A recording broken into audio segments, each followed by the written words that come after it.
Hey, everybody. Welcome to the Anonymous Advice Podcast. I'm Andrew, and happy Monday night to all you crazy people out there. Is everybody having a great start to the week? Everyone have a good weekend. My brother's birthday was this weekend, but I got to tell you something. I hate the Buffalo Bills. I actually hate football. Like, what the hell's going on? Who is Buffalo Bill anyway? What did he do? Didn't he lie to everybody and say he was something? Who is Buffalo Bill? Didn't he just walk around Kentucky, like, hanging out? I don't even know what he did. Wearing a raccoon hat or whatever. This football thing's a joke. When people say money comes and goes, it's just going. There's no money coming in. Football's the worst. Don't bet on football. That's enough about football. I don't know what else happened since the last time we spoke. Did you guys hear about that that Alaskan Airlines flight that hit a bear while landing today? I guess, only in Alaska, they say. What do you even do up there? I guess people just hunt bear up there. I heard polar bears are pretty dangerous. I think there's a lot of penguins running around. Penguins are kind of cute. I don't know. A lot of booze. A lot of state troopers. There used to be an awesome show called Alaskan State Troopers where they'd arrest people for illegally fishing or something. I don't know. Eating moose or whatever. But anyway, I have an awesome chat with my buddy Alex. We recorded on Friday. This is Monday night, coming at you right now. So Alex is the co-creator of Emo Night Brooklyn, which is the literal best night on earth. He also has a single coming out this Friday, November 20th, with his band Love Via Dance Machine. So we talk about that a little bit as well. We talk about his and the band's start at Berkeley. Man, a lot of good artists from Berkeley.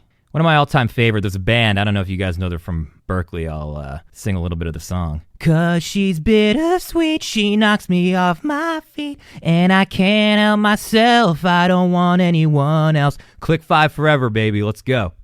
Anyway, we talk about people cheating on each other and give some advice to some folks out there. And also, Alex was calling in on his cell, and every so often when he starts to talk or start a sentence, it's a little bit muffled. So I tried editing it. I tried my hardest to make it sound good for you guys. I'm sorry, I'm not a professional editor, but you know what they say, life goes on. And here it is. And I hope you enjoy it, and I will talk to you next week. Can you hear me okay? Yeah, I can hear you now, dude. You sound amazing. Okay, great. Are you on your phone? How's it going? Yeah, I'm on my phone. Great. Dude, it's been good. How have you been doing? What's up with you? How's your year? I feel like I haven't seen you in forever. Hey, yeah. Are we live on the podcast now? We are recording. I'm going to put in a nice intro, once we're done. So it'll just go right into us talking. But I'm here with Alex from co-creator of Emo Night Brooklyn. And he's got a new band, or his actual old band is coming out with a new single in 7 years? The first time in 7 years? 7 years, yeah. That's amazing. 8 years in the making. Who did you record it with? Who's your producer? Rob Freeman. Awesome. He was in the band Hidden in Plainview. Oh, yeah. And he has an awesome studio in New Jersey. He was one of the first producers we ever worked with. So we worked with him in 2009 as well. Great. Yeah. Man, 2009. What a time. Definitely a lot has changed. Yet a lot is still the same. And dude, so this is coming out on Monday. Yeah, a lot is the same and a lot, has changed. This is coming out Monday, but it's just been the wackiest couple weeks, I think, ever. You know what I mean? It's just more Corona. Joe Biden, everything's going on, but it's good that we sort of have this music emo thing that we can share as friends, It's just been a weird year altogether. I mean, it's wild. I'm looking forward to stuff being boring. Oh my God, just like the usual boring. Not like the world is going nuts, Dude, when you wake up in the morning, there's a million just articles from different news sites of what is going on every day, and it just freaks me out, Wild. So why don't we talk a little bit about how we met, and then we can get in some questions in a little bit. But yeah, tell me a little bit more before we get into the Emo Night stuff. A little bit more about your band. Like, how did you guys start, and what's going on? So, I met my band. It's called Love Via Dance Machine. The four of us were all students at Berklee College of Music in Boston. I forgot you went to Berkeley. Yeah. So we were all Awesome. kind of in the same dorm room area. We were all kind of neighbors, and we met each other. And a lot of times, like as freshmen, and people start bands, but we kind of got going pretty seriously pretty quickly, and just kind of built a lot of buzz and hustled for 5 years, and had some label buzz at the time, and we also had a little inner turmoil with the band and our manager, and we were just on the cusp, and then we kind of just went our separate ways almost too soon. It was like that was I was in the band from the age of 18 to 23, so 5 years. Gotcha. And then and then I started Emo Night Brooklyn like a year after the band broke up. So That's I kind of crazy. went from like one to the other. And then this year I kind of reconnected with the drummer of the band, who at one point he was also a DJ for Emo Night Brooklyn, kind of at the beginning. Great. And we went out to drinks. We hadn't like chatted in like a year or so, and we got drunk. And next thing we know, we decided the band's getting back together. I love that. Wait, when did you make that decision? Were you guys just out in like Brooklyn somewhere? Yeah, we met up. He lives on the Upper West Side, which Okay. is kind of a trek. So we met up, I think, in the middle, like around my office in West Village. Cool. And we got drunk, and we were I hadn't talked to our original singer, Eric. I hadn't talked to him in like, 8 years, since literally like 2011 or 12. And he said he had been chatting with him, and then we all kind of met up, and then we decided to, just as an experiment, like book some studio time. And then the song ended up being actually really good, and here we are, and we're going in the studio again this weekend to record 2 more. Nice. Oh, great. So are you going to package it up sort of like an EP? Singles every other month. And with me, I tend, like, it's hard for me to do anything just for fun. I kind of take it seriously, whatever I do. Yeah, it's kind of hard for me as well. And then we met just through Emo Night Brooklyn. I think, quite a few years ago, I was sort of just hanging around. And then thankfully I got to, eventually work for you guys and become a DJ. So that was the last couple of years, which was just awesome. Yeah. You guys throw the best parties. I kind of remember, like, we're in the green room together. It's just, you became like, oh, what's up, Andrew? And then I think I remember one show, I think it was at LPR, when you came through with like, we needed an acoustic. And you're like, yo, I can hook it up. And then we're like, oh, hell yeah. Gosh, that was so long ago, I feel like. But yeah, you're right. I met Ethan outside, gave him the guitar. I think that must have been like 2016 or 17. Yeah. And then, we needed someone, and like, you were the first person, I think. The good old days, man. Hopefully, obviously we can't really say when everything's back to normal, but hoping for next year at some point, just making sure everyone's safe and all that. Did you guys did a show with LPR, right? We did like a live stream with LPR. Cool. It was awesome. And I think we'll be doing some more, so great. Watch out for that. Awesome. It's dope that you guys were able to it's going to be a while before the real thing comes back. Oh, yeah.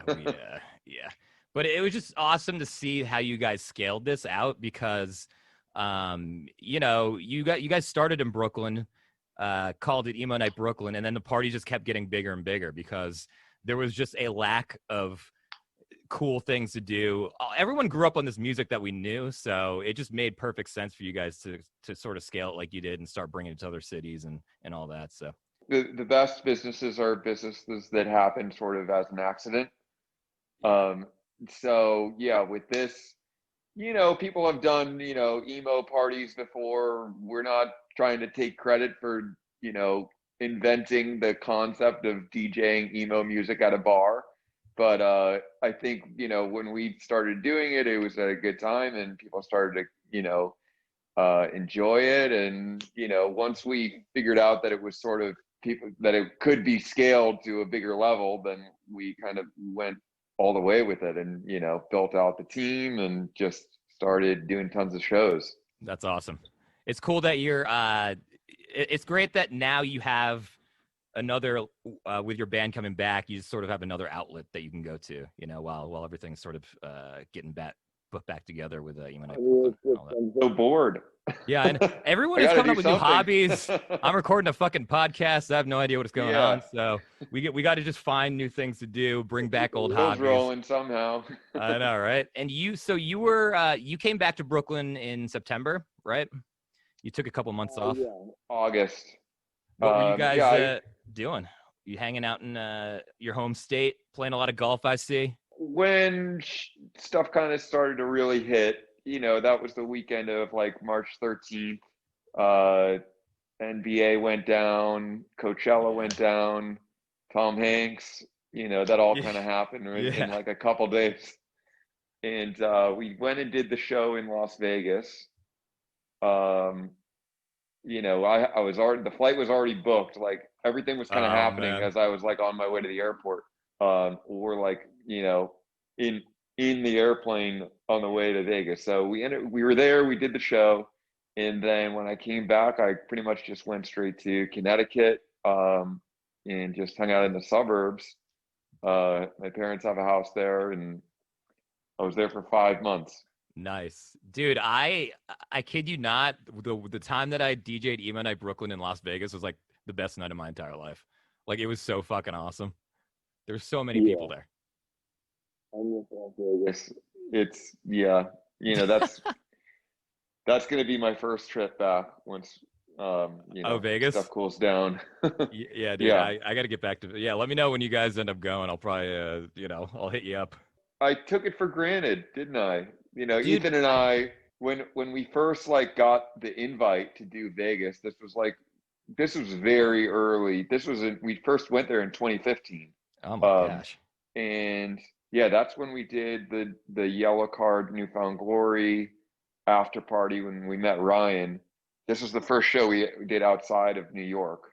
It's awesome. And then in 2016, we went like 7 times. Holy shit. That's a lot. Yeah, we skipped a few months and then went like every single month. Was it at Brooklyn Bowl in Vegas? Yeah. The first one? Like a joke at my office, like, oh, I'm heading out. Where are you going? Vegas again? Yeah. Oh, that's so great. Yes. How'd you know? Yeah, it's like, oh, there you go. Every month. And then it was like the 7th time we were like, okay, maybe we can, the shows were progressively getting worse as well. It was like they were just good enough that we kept getting the invite. But yeah.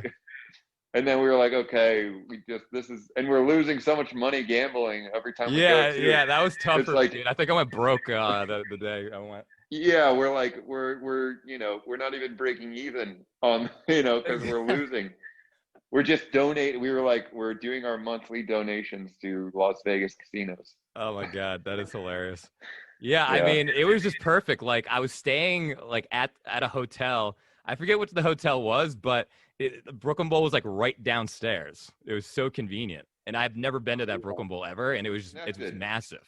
Yeah. So, God, man, Emo Night Brooklyn, the fun times, man.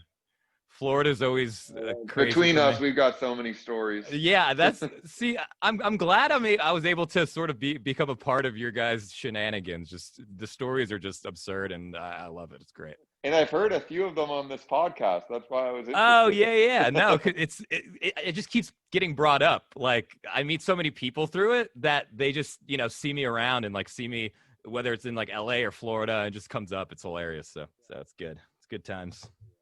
But I think we should get into a couple of these questions. So I sent you a couple, but it's always nice having someone else on here to give advice to people, I don't know what your situation now. Are you single? You're still single? I am single. Yeah. How's like the Tinder game going for you? Like because you gave me an opportunity to be on that. What is it, Raya? Yeah. I don't know if that worked so well for me, man. I don't know what was going on. I've dipped a toe in a little bit, here and there. I haven't I've still been relatively careful. So yeah. I'm not like going nuts on the apps. I have I've been swiping, of course. But yeah, I haven't really gone on too many dates yet. I did one video date, which was a video. Weird. I did one weird video date. I'm not a huge sort of Zoom guy or like video chatter. I'm way more better like just talking on the phone or in person, So it's the whole video thing is kind of weird. Yeah, it's a little weird. And there's no interruption of like the bartender, oh, can I get another drink? There's no like, oh, what happened over there? It's a straight up like there's nothing to distract. Yeah, exactly. So you have to be staring at each other for 2 hours, and it's just, whew. Someone says, "Oh well, all right, I Because gotta." you got to And kind then what of do you lie have to to get do? off. Yeah, you got nothing to do, so you kind of have to lie and be like, "Well, I got to. My mom's calling me. Let's hang again, or so something like that." So I have to go to bed. yeah, I'm getting a little Yeah, that's the tired. only thing. But Yeah. yeah, dating this entire year has been the craziest thing. Like I've been on maybe I'd say 2 dates in the past 10 months, maybe. That's it, in person. And it's just kind of like, oh, let's get coffee, or like, let's get a drink somewhere. And I'm outside Philly now, so I can't just hop on the subway. It's got to be more of a plan, which is kind of annoying. But And then if I had a date and then all of a sudden the day came around and it was raining. So we didn't want to go Yeah. inside. So that was it. Who would have thought in 2020 weather would be the most determining factor? I guess it wasn't meant to be. Yeah, sorry. It was raining. I didn't meet your mother until, But all right, let's get into a couple questions. Always good getting other people's advice because I'm sort of terrible at this. Like the whole point of this podcast was for me just to have people, either call in or like give me questions, and then I'll just give them advice. But I learned somewhat immediately that my advice isn't the best, but it's what I would do though, So let's go into a couple of these. I've listened so far, and I love your advice. I think it's very useful. Appreciate it. Okay, first one. On a Zoom call last night, I saw a woman in my friend's house who wasn't his wife. Here we go. All right. Good morning, everybody. Every Sunday night, some of my friends' coworkers at the university I teach get together for a Zoom meeting. One of my friends left the room while he was gone. When he was gone, a very young woman who clearly wasn't his wife walked in. Unaware the Zoom call was going on, I don't like to jump to conclusions, but this woman came from the bedroom wearing just a hoodie and socks. When my friend came back and saw her in there, he looked embarrassed but didn't say anything, and she left right away, so I think it's clear what was going on. I think he was hoping we hadn't noticed, since there were a lot of us on the call and we had another conversation going. My wife and my friend's wife are best friends. I don't like inserting myself into private situations, especially with a coworker and a friend. However, I feel like my wife would be upset if I didn't tell her. But I know if I tell her, she will feel obligated to tell his wife. How should I approach this situation, Alex? What do you got for me? A little confused. So okay, so yeah, I'll say it like instead of just reading it. So basically, there was a Zoom party, and this guy, one of his friends, left the room, and a young woman, came in and was like, "Oh my God," and then left the room quickly. So it wasn't his wife. It was somebody else. Person is a friend of this person. Yes. So it seems like this friend is cheating on his wife, right? When there's why would he have a random girl over during COVID? Yes. That's another thing. Eating together? Yeah. I mean, so that's like that's another thing. Were they wearing masks? Yeah, exactly. Maybe just to inform his wife that he's been exposed to someone else. That would be enough. Yeah, look, babe, she was just she's a nurse, she's just checking my vitals. Yeah, I wouldn't believe that. So would you, if this was your friend, right? If you and a friend were on Zoom, like if there was like 6 or 7 of us, and you see, a random girl you've never seen pop in, be shocked, and then leave, what would you do? Would you tell that friend's wife?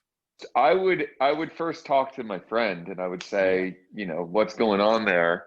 And then if he's like obviously being shady and like being disrespectful, then I might, maybe mention it. It's just such an awkward situation. Yeah, like, hopefully, my friends would do that. That's exactly. This really messed up. This is the worst thing. Plus, it's like, how are you so dumb to have somebody over while you're on a Zoom? Like, if you're gonna cheat, you gotta be a little bit smarter about this. I agree for sure. Not that I would ever do something like that, but my advice for this guy is I would tell your wife. I would go to or call your friend and be like, what? Well, no, I wouldn't go to my own wife first because she would tell. I would go to the friend being like, we got to sort this thing out, man. We all saw what was going on. You tell me what's going on. Yeah, because there are other witnesses as well. If you're Yes, not going to be the one, then it's not you, it's going to be someone else who says exactly. it. So you got to get out in front of the situation soon. Otherwise, your wife's going to find out somehow. If you had a friend, Alex, if you had a friend that was, yeah, I think I just mentioned this, but would you tell like the girlfriend of your friend, or would you just not get involved? It would depend if my friend was actually being a jerk. Okay. And if I was, friends with the girlfriend, I guess it wouldn't really depend on that, because if he's really being a jerk, I might, mention it. Okay. Yeah. It's so weird to me. Like I could never see. I may have to bleep out a couple names here, but he would do some shady stuff. Yeah. But I never would ever tell one of his girlfriend though. Yeah, I get that. I get It's that. oh man, what is It's you. I mean, you would want to. That's kind of yeah. like the good thing to do. But when you're in those situations, when you're actually in those situations, it's tough. Oh yeah. Who knows? Maybe they have some sort of agreement. That is true. You You know, never know. It could be an open going both ways. yeah, it could be an open relationship and you wouldn't want to really, butt in. Yeah. But hey, that's a tough one. Sorry, guy. I'm sorry you saw that. Sorry your friend's being a dick. That sucks. All right, let's go on. Let's keep rolling here. We can get a couple more of these then. What's the next one? All right. How do I support my brother in his marriage after his fiance cheated during her bachelorette party? Hmm. My brother Jack and his fiance Jill have been together for about 4 years. I hope that's Jack and Jill. I hope that's their actual names. That's amazing. They've been together for about 4 years and engaged since early 2019. I really liked them together and felt that Jill was the marriage material girlfriend that my brother dated. The wedding was planned for earlier this year, but was canceled indefinitely after it was discovered that Jill cheated during her bachelorette trip 5 months before the wedding. She had no intention of ever telling him, but he found out when he saw a text from a friend of hers that was on the trip. The text basically said, I don't know how I can stand up in front of your families and give a toast after what happened. After a few days of trickle truths and arguing, it came out that Jill had sex with someone while drunk at this bachelorette party. Jack was devastated and called off the wedding immediately. They broke up about a month later. Jack was in a new city with a new job. This seemed like the best possible scenario since he was away from her and had new things to keep his mind busy. Well, that lasted a few weeks, and slowly Jill was getting back into his life, now a little over a year after the incident. She has moved in with him in his new city, and just last week they became re-engaged. What the fuck? I have no respect for Jill. I have no idea what to do. What would your advice be for my brother and now his cheating new fiance? Yeah. I don't know if I could be at that wedding.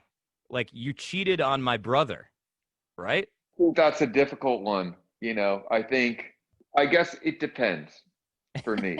If, years have passed and now your brother is happy and you feel like you've done a good, analysis of the situation, and you feel like they are in a good place, then maybe you can just put the past behind you, or maybe not totally put it behind you, but you can at least go to the wedding, you know. Yeah, man, it would take me a couple years to get over that. Yeah. Could you get over a relation? Could you take somebody back if they cheated on you, Alex? That would be tough. That would be so, dude, because it's going to be with you forever is the thing. I mean, I understand if it's like, if maybe like you've committed to years and years and years of a relationship, and then like one like mistake, I don't know if that's completely like worth, you know, totally disrupting everything. It depends on the situation. I think I've known people in the past where, there was one incident after like years and years and years, and they just like moved past it, and they're happy now, Yeah. not naming any names. So I think it's not a total black and white issue, I think. Oh man, it would be so tough for me, dude. Oh god, be Yeah. horrible. But if it's like, yeah, you just start dating and then there's a problem. That's a no-brainer. Yeah. These are these are hard questions. These are Yeah, trying to be thoughtful and, yeah. make sure that, I'm giving my honest answer. But here's the thing though, like even with this advice, no matter you can't actually think about it really until you've been in a situation like this. Like my advice now may be completely different. Like I don't know. But like Yeah. for me, it would be tough to know that my brother was cheated on. I don't like this girl anymore, and now they're back together and are planning to get married. I would probably suck it up and go. If that's what my brother wanted, if that's actually what he wanted, I'd probably suck it up and just go to the wedding. I also have like a few close friends where their like brother or sister-in-law they hate or Oh they yeah, don't like them, but they know that like they make your brother or your sister happy. yeah, So you just like suck it up and you're like, yeah, I don't like the guy, but whatever. yeah. Have you You ever? you you still at least go to whatever family function and like be nice. Yeah. Speaking of like DJing and like music stuff, have you DJ'd a wedding before? Ethan and I in high school, Ethan is the other co-founder of Emo Night Brooklyn. Um, Interesting story, quick story. Yeah. In high school, our senior year, we we had an option to one, go to the prom, or two, our high school math teacher had a wedding and said, "Will you put a band together and play? I love it. And I'll pay you like some small amount." And we did that, and it was much better than the prom, and it was pretty Really? awesome. Ethan sang and I played guitar. No way. That's amazing. I love that. Yeah, Was it acoustic guitar? Like it was an actual band? a full band. Oh, that's amazing. Did you have like did he tell you the songs that like he wanted? All the classics. We opened with "Play That Funky Music," and No yellow Ethan was card? like dancing around. No, no, it was just the classic, like the 50-year Uh, old at that time oh man. tunes. Remind me of Um, like you guys met. So Ethan, yeah, what Alex just said. Ethan is the other co-owner of Emo Night Brooklyn. Did you guys go to high school in London, or is that am I completely making that up? yeah, we both grew up in London, in the London suburbs, south of London, in Cool. Surrey, and yeah, our parents are American, and we just kind of grew up out there, just because of our parents' jobs, and we went to a school that was for international American students, Awesome. and yeah, it was a very interesting upbringing. Yeah, and then you moved back over here. Did you guys know? So did you move right to New York when you came back here? Oh, you went to Berkeley though, right? After that. To Berkeley in 2008, and at the same time, my parents moved back to Connecticut. Gotcha. Yeah. Okay, cool. And did Ethan have like a similar story? Did he move back over here for college? So we both went to school in Boston, and then we both moved to New York at the same time. That's so crazy how things just like work out like that sometimes. We've always lived right next to each other until we had to go and move to Texas. What's Yeah, with dude, that? that must have been wild. But Texas is fucking phenomenal. Yeah. I can't fault him. He's enjoying it, but it was definitely a bummer. Oh yeah. I could definitely see that for sure. Austin, Texas. Yeah, this is tough. Who's laughing now? You're in Texas. Yeah, who's laughing down? We're loving it up. We're loving it up here in the Northeast. Yeah. Oh yeah, we are. Yeah, this is another tough one. It just depends on the person. It depends how much you love your brother, and how much you can't stand this Jill lady who broke his heart, now is back together with him. But that's my advice, I guess. It just depends. It's not a black and white issue. Maybe consider just sucking it up. Yeah. but keeping a close eye on the situation. To Uh, get too friendly with someone at the reception, watch out for that. dude, I feel like I would just have to get like super drunk at the wedding. I think that's like the only way possible. But Yeah, yeah, at least you get a party out of it. man, I haven't been to a wedding in so long. This year, man, I'm telling you, crazy. Some weddings like on Instagram, and I'm kind of curious Wait, you what? what the protocol. I've seen like people have Oh, gone to weddings and wow. they've occurred. That's crazy to me. Unless like you can actually put social distancing in there, which seems unlikely. Yeah, I think seeing people who they just say it's not even worth it. I'm gonna move it to next year. Yeah, that's probably a lot better. Not to get too far into this, but it's so insane that like the most cases was like literally today. So it's like it's just crazy how like it keeps going and going. So, man, It's but freaky. yeah. Should we do one more? Let's do a fun one here. We'll do one more. I don't think you saw this one. I'm just kind of looking around. It's actually pretty funny. Is masturbating to pictures of your ex cheating? My husband masturbates to pictures of his exes, several of them, a lot. Jeez. He says that he'd never message them or cheat on me, that it just, it just works for him. He doesn't have nudes or anything of them, just bikini pictures. They post or sometimes even just selfies with cleavage. I try not to take it personally because I know he'd never cheat, but it is a kick to my confidence. This is the weirdest thing ever. Like, I would never do this.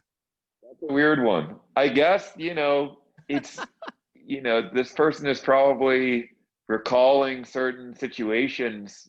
That's kind of weird. Dude, I would Uh, break up with this person.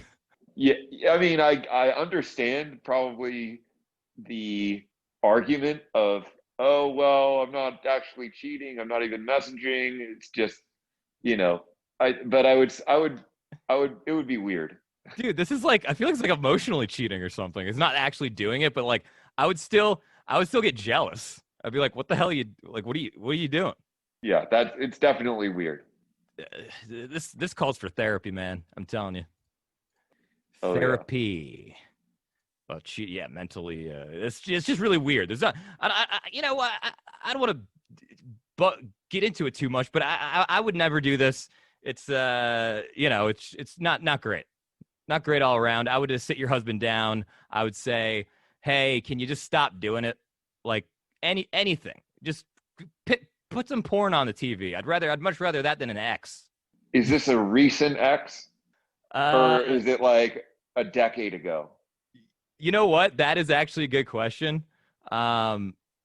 If it was, I think it would be better if it was like 15 years ago, right? A recent ex would be like, that would be very strange. And like, what if it was like someone that you just dated, for a short time? You had one date with. Yeah, you had one date with. That's a little better. I think that's probably a little bit better. But like, it's funny because then you get to the whole thing I mentioned a couple times, like a hall pass, where it's like, oh, if you could, have sex with anybody, they usually pick, someone famous, like a Taylor Swift or John Mayer. Threw that in there for you, Alex. But like, you can't really, your hall pass can't be like the bartender down the street from you. You know what I mean? It just doesn't work like that. Or like, oh yeah, my friend's girlfriend Yeah, who like we see regularly. we see them all the time. Like that can't be your hall pass. But Yeah. geez, but I mean, look, this is weird, man. I would sit your husband down, and say, you can't do this anymore. Like we're gonna, I couldn't even, you can't even look. Probably don't have kids yet, but you can't even look your kids in the eye. And it's just it's the weirdest thing I've ever heard in my life. So what is on the horizon for you, man? What's going on? I know you're releasing a single on Friday. So this is coming out Monday. So it's on Friday, right? We're releasing our first single, which we're very excited about. It's called I Like Being Lied To. I would say it's sort of about a booty call, if I'm being honest. Nice. Did you help write it? We wrote it together, just the four of us. Cool. In the past we had like, co-wrote before, Nice. and worked with different people, but this time we just kind of just wrote it all together. And so we're really excited about that. And then we're going in the studio this weekend, Nice. recording some more. So we got some more stuff, we're putting out there, and besides that, I'm just, hunkering down and hanging out in my apartment. And eventually we'll be doing shows again. The vaccine, I like that news. I like the news. So, It came out earlier this week that I think the 90% success rate for the trial or whatever, which is pretty cool. yeah. And now I'm hearing that like by April, regular everyday people will have access to it. I like that. And then I'm hoping everyone takes it, and I'm hoping that we can test out some shows because maybe even with your band or Emo Night Brooklyn or my Disney Night thing, like we can sort of slowly test stuff out, because it was going to be a big year for us too on the Disney thing. Like we were talking to Philly, we were going to DC, so it's just kind of all went crazy. We don't necessarily need a huge lead time. Yeah. So once the green light has been established, just we'll talk to a venue and we'll say, give us whatever date you have available. Yeah. Weekend is better, but we'll do any date. We're all available anytime. We'll find someone to do it. We always just say yes. Yeah. Before knowing how we can actually do anything. Yeah, honestly, like give us. It's a lot. It's different for you guys, but for our like Jackie and I Disney thing, just give us maybe 3 weeks to promote, and like we can usually do relatively well. And I think it's just going to be better when people are finally feeling safe again to go out. They're going to want to go out for the next 5 or 6 months. So hopefully like people will be excited again, and hopefully that. For me, it's like once I get the vaccine, I don't know. Are you going to be like, wow, I'm invincible? Yeah, I'm going out to a bar. Yeah, dude, I'm gonna get it. I'm gonna get it and then wait like a day. Yeah, I'm gonna wait a day and then I'll be like, ah, fuck it. I'm just gonna be rolling around the streets of New York. Hopefully, I'll find a place. Did you get a good? So your apartment, you don't have to go into details, obviously, but like you got a pretty good place right now, right? Because I've been looking around and hopefully I'll be back. We'll see. I guess when there's a vaccine, because I'm just saving money here in Philly, so. I got a good deal in Williamsburg, so just by myself, which is good. No roommate. Nice. Oh, that's the best. Yeah, so I got a new TV, so that's kind of been a new thing. So you just watching been any shows? Down. I just got Disney Plus, so I've kind of actually been going back on some of the Disney movies. I watched The Lion King from last year. How was that? That was nice. Okay. It was pretty good. I heard that it didn't get that many good reviews, that I watched it. I kind of liked it. Yeah, I could see it. I didn't see it yet, but I heard it was decent. Heard it was okay. Dude, I've been watching The West Wing. Have you seen this show? It's a classic. Oh my god, dude, it's like all of our problems now were 20 years ago too. It's the same problems we're facing. It's the weirdest thing. So. Oh yeah. Well, dude, so thank you so much for hopping on here tonight. Thanks for having me. Yeah, anytime. we got to do this. We got to do this more often. I'm also I'm just stoked to hopefully, next year, back hanging with everybody. What a crazy year for everybody. Left off. We're right where I hope it's right where we left off. I hope we get to DJ more in the future. Just keep hanging out. All right, man. We'll have fun this weekend recording. Let me know how it goes. We will. We'll talk to you soon. There was the weird questions for tonight. That's our advice, guys. Thank you for tuning in. We'll see you next week.